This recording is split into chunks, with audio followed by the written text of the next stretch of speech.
জলপাইয়ের সিজনটা ফুরিয়ে যাওয়ার আগেই ঝটপটভাবে সুস্বাদু এই জলপাইয়ের আচারের রেসিপিটা বানিয়ে নিতে পারেন। সারা বছর সংরক্ষণ করে খেতে পারবেন।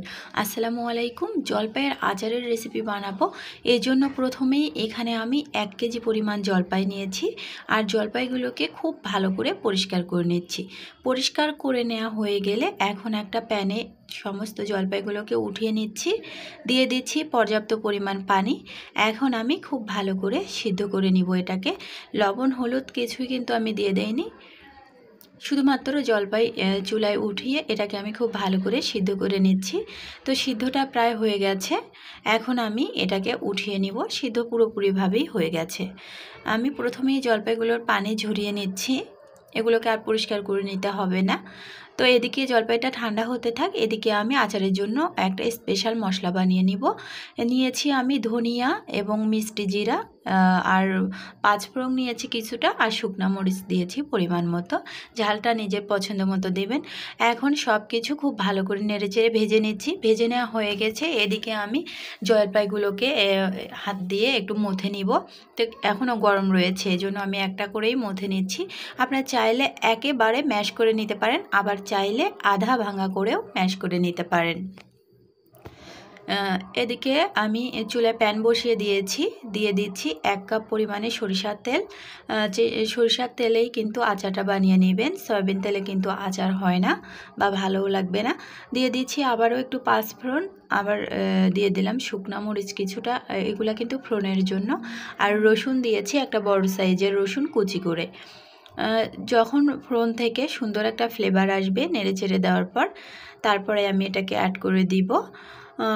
রেসিপিটা যদি আপনাদের ভালো লাগে তাহলে আমার চ্যানেলটিকে প্লিজ সাবস্ক্রাইব করে ভিডিওতে একটা লাইক কমেন্ট করবেন, পারলে ভিডিওটা শেয়ার করে দিবেন। তো হালকা নেড়েচেড়ে দেওয়ার পর যখন মশলাটা থেকে ফোড়নটা থেকে একটা সুন্দর ফ্লেভার এসেছে, তখন আমি ম্যাশ করে রাখা জলপাইটা দিয়ে খুব ভালো করে নেড়েচেড়ে মিশিয়ে নিচ্ছি। তো এই আচারটা কিন্তু আপনারা গুড় দিয়ে বানিয়ে নিতে পারেন। আর চিনির পরিমাণটা পারফেক্টভাবে দিলে, অর্থাৎ ঠিকভাবে দিলে কিন্তু কালারটাও সুন্দর আসবে। তো আমার হাজব্যান্ড বারবার বলছিল যে মিষ্টিটা বেশি না দিতে, ও মিষ্টি বেশি খাবে না। এজন্য আমি কিন্তু চিনিটা কমিয়ে দিয়ে আচারটা বানিয়ে নিয়েছি, সেটা পরবর্তীতে দেখিয়ে দিচ্ছি। 2টো তেজপাতা অ্যাড করে দিয়েছি, ফ্লেভার ভালো আসবে। আর ওই যে মশলাটা আমি আধ ভাঙা করে নিয়েছি, সেখান থেকে আমি কিছুটা মশলা এখানে দিয়ে দিচ্ছি, আর কিছুটা একবারে আচার রান্নার শেষ পর্যায়ে দিয়ে দিব, তাতে করে কিন্তু ফ্লেভারটা ভালো আসবে। তো মশলাটা দেওয়ার পর আবারও খুব ভালো করে নেড়েচেড়ে সব কিছু একসাথে মিশিয়ে নিচ্ছি।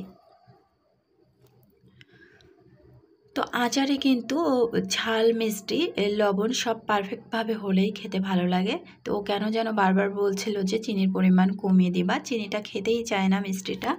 তো এই জন্য আমি কিন্তু এখানে 1 কাপেরও কম চিনি দিয়েছি। আপনারা কিন্তু 1 কেজি জলপাইয়ের জন্য 1.5 কাপ অথবা 2 কাপ চিনি দিবেন, তাহলে ঠিক হবে।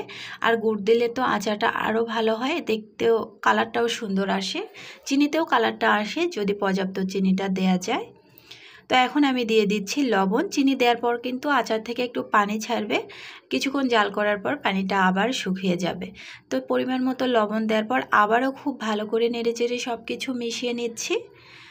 মিশিয়ে নেওয়া হয়ে গেলে এ পর্যায়ে আমি দিয়ে দিব বাকি যে মশলার উপকরণটা ছিল, সেটা সম্পূর্ণটাই দিয়ে দিচ্ছি। নামানোর আগ মুহূর্তেই এটা দিয়ে দিবেন, খুব ভালো লাগবে কিন্তু খেতে। বিভিন্নভাবে কিন্তু জলপাইয়ের আচারের রেসিপিটা বানানো যায়।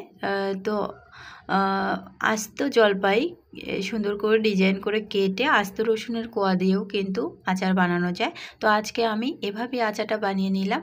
সব শেষে আমি দিয়ে দিচ্ছি সিরকা অথবা ভিনেগার, যেটা কাছে থাকবে সেটাই দিবেন। এটা দেওয়ার ফলে কিন্তু আচারটা আপনি সারা বছর সংরক্ষণ করে খেতে পারবেন, আর বাহিরে রেখেও কিন্তু 6 থেকে 7 মাস খেতে পারবেন।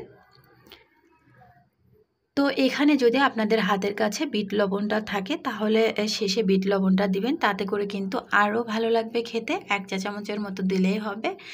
তো আবারও রিকোয়েস্ট, রেসিপিটা ভালো লাগলে লাইক কমেন্ট। ভিডিওটা দেখার জন্য অসংখ্য ধন্যবাদ। আসসালামু আলাইকুম। ভালো থাকবেন সবাই।